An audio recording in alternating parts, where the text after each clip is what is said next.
एक औरत अपने घर के गार्डन में टहल रही होती है। तभी एक 10 साल का बच्चा गेट बजाता है। औरत आकर पूछती है, क्या है? बच्चा बोला, मेम साहब, आपका गार्डन साफ कर दूं? औरत बोली, हमें नहीं साफ करवाना। लड़का बोला, प्लीज करवा लीजिए, अच्छे से साफ करूंगा। औरत ने कहा, ठीक है, कितने रुपए लोगे? लड़का बोला, पैसे नहीं, खाना दे देना।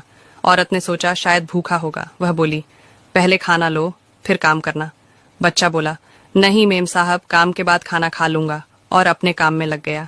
1 घंटे बाद, मेम साहब जी देख लीजिए, सफाई अच्छे हो गई या नहीं? औरत बोली, अरे वाह, तुमने तो बहुत अच्छे से सफाई की और गमले भी अच्छे से लगा दिए। यहाँ बैठ जाओ, मैं खाना लाती हूँ। जैसे ही औरत खाना लाई तो लड़का अपनी जेब से पन्नी निकालकर उसमें भरने लगा। औरत बोली, भूखे पेट काम किया है, यहीं बैठकर खा लो, जरूरत पड़ी तो और दे दूंगी। लड़का बोला, नहीं मेम साहब, मेरी माँ बीमार है। बुद्धिमान पत्नियों की 8 निशानियां।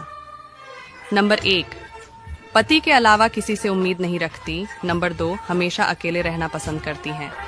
नंबर 3, पति के साथ बेहद रोमांटिक होती हैं।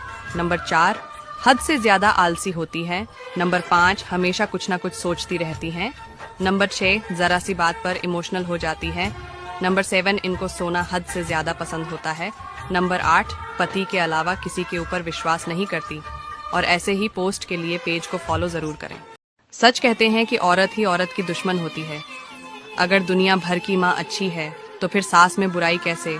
अगर बेटी के दुख से दिल दहलता है तो फिर बहू के दुख में सुकून कैसे? अगर ननद का घर में आना भाभी को चुभता है तो फिर भाभी का मायके जाना सही कैसे? कमेंट में जरूर बताएं। ऐसी औरत पे कभी भी भरोसा मत करना। ये औरत कभी वफादार नहीं हो सकती। बताती हूँ, लेकिन पहले वीडियो को लाइक और चैनल को सब्सक्राइब करें। ऐसी औरत जिसको अपने मर्द के अलावा दूसरे मर्दों से तारीफ करवाने की आदत हो। सुबह उठते ही कौन सा भगवान का नाम लेना चाहिए? सुबह में बिस्तर पर से उठने के बाद सबसे पहले किस भगवान का नाम लेकर प्रणाम करना चाहिए? हथेली के अगले भाग में लक्ष्मी जी का निवास है, बीच में सरस्वती जी का और मूल में गोविंद श्री कृष्ण का निवास है। अतः प्रातःकाल हथेली का दर्शन करना चाहिए और इन्हीं का नाम लेना चाहिए। पति समझदार हो तो मकान जल्दी बन जाता है। पत्नी समझदार हो तो घर जल्दी बन जाता है। अगर दोनों समझदार हो तो घर मंदिर बन जाता है। बच्चे भी समझदार हो तो घर स्वर्ग बन जाता है। अगर माँ बाप साथ हो तो घर स्वर्ग से भी सुंदर बन जाता है। और आप लोग समझदार हो जो हमारे पेज को फॉलो कर देते हो। अगर हिम्मत है तभी देखना इस वीडियो को। संपत्ति चली गई तो फिर से कमाई जा सकती है। पत्नी भाग गई तो दूसरी शादी की जा सकती है। जमीन गई तो फिर से खरीदी जा सकती है। लेकिन एक चीज है जो चले जाने के बाद कभी ना तो कमाई जा सकती है और ना ही खरीदी जा सकती है, वह है आपका शरीर। तो जब तक जिंदा हो इसका अच्छे से उपयोग करो।